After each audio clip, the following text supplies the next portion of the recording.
ஒரு சின்ன வரலாறை மட்டும் சொல்லி முடிச்சுக்கிறேன்.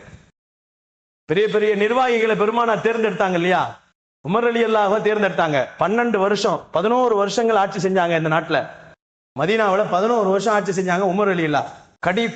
கடினமாக அவங்களுடைய ஆட்சி கடினமா இருந்துச்சு. எந்த அளவுக்கு கடினமாக இருந்துச்சுன்னு சொன்னா, அந்த அவங்க ஆட்சியில ஆத்துல ஓடுற தண்ணிய ஓனாயும் ஆடும் ஒன்னா நின்று குடிக்குமா, அவ்வளவு நீதமாக இருந்துச்சான்.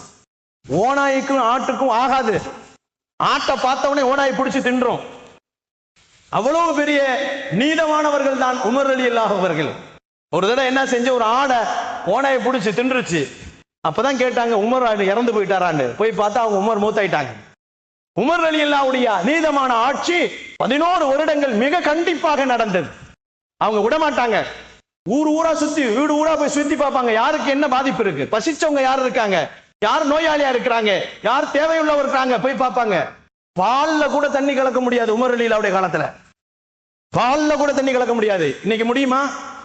இன்னைக்கு எதுல என்ன செய்ய முடியுமோ அதை செய்யறாங்க. இப்ப நிர்வாகமே அதை செய்யுது. கண்ணியத்திற்குரியவர்களே, அரசாங்கமே அதை செய்யுது. பெருமானார் ஸல்லல்லாஹு அலைஹி வஸல்லம் அப்படி அந்த முறையிலே கொண்டு வந்தார்கள். நிர்வாக திறன் உள்ள உமர் ரலியல்லாஹு அவர்களை நாட்டின் ஜனாதிபதியாக வைத்தார்கள். 11 வருடங்கள் கராராக நடத்தினார்கள் அவங்களுடைய ஆட்சியை. உமருடைய ஆட்சியை போன்று இந்த உலகத்தில் வந்துவிட்டால் எந்த தவறும் நடக்காதுன்னு எல்லா தலைவர்களும் சொல்லுவார்கள்.